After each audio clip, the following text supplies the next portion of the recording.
State cooperative service examination board CSEB ആണ് ഇപ്പോൾ recruitment ക്ഷണിച്ചിരിക്കുന്നത്. 207 ഒഴിവുകളിലേക്കാണ് recruitment ക്ഷണിച്ചിരിക്കുന്നത്. ഓൺലൈനായിട്ടാണ് application അയക്കേണ്ടത്. 2024 May 15 മുതൽ 2024 July 2 വരെ നിങ്ങൾക്ക് ആപ്ലിക്കേഷൻ അയക്കാൻ വേണ്ടി സാധിക്കും. kerala.cseb.kerala.government.in എന്ന ഒഫീഷ്യൽ വെബ്സൈറ്റ് വഴി നിങ്ങൾക്ക് ആപ്ലിക്കേഷൻ അയക്കാൻ വേണ്ടി സാധിക്കും. Secretary, assistant secretary, junior clerk, system administrator, data entry operator തുടങ്ങി 207 ഒഴിവുകളാണ് ഇപ്പോൾ വിളിച്ചിരിക്കുന്നത്. Secretary category number 1/2024, assistant secretary 2/24, junior clerk 3/24, system administrator 4/24, data entry operator 5/24 എന്നിവയാണ് കാറ്റഗറി നമ്പർ പറഞ്ഞിരിക്കുന്നത്.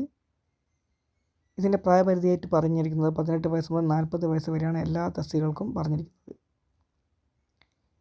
ഇതിൻ്റെ വിദ്യാഭ്യാസ യോഗ്യതകൾ ഒക്കെ ഇതിൽ മലയാളത്തിൽ തന്നെ കൊടുക്കുന്നുണ്ട്. നിങ്ങൾക്ക് മലയാളത്തിൽ തന്നെ വായിച്ച് നോക്കി മനസ്സിലാക്കുന്നതാണ്. ഇതിന് ലിങ്ക് ഡിസ്ക്രിപ്ഷൻ ബോക്സ് കൊടുക്കേണ്ടത് നിങ്ങൾക്ക് ചെക്ക് ചെയ്യാൻ വേണ്ടി സാധിക്കുന്നതായിരിക്കും. ഉദ്യോഗാർത്ഥികൾക്ക് ഒന്നിൽ കൂടുതൽ സംഘം അല്ലെങ്കിൽ ബാങ്കുകളിലേക്ക് അപേക്ഷിക്കാവുന്നതാണ് എന്ന് പറഞ്ഞിട്ടുണ്ട്. പൊതുവിഭാഗക്കാർക്കും വയസ്സിളവ് ലഭിക്കുന്നവർ ഉൾപ്പെടെയുള്ളവർക്കും ഒരു സംഘം ബാങ്കിന് 150 രൂപയാണ് ആപ്ലിക്കേഷൻ ഫീസായിട്ട് പറഞ്ഞിരിക്കുന്നത്. തുടർന്നുള്ള ഓരോ ബാങ്കിനും വെവ്വേറെ ബാങ്കിനാണെങ്കിൽ അതിന് കൂടെ 50 രൂപ വീതവും അധികമായി പരീക്ഷ ഫീസായിട്ട് അടക്കണമെന്നും പറഞ്ഞിട്ടുണ്ട്.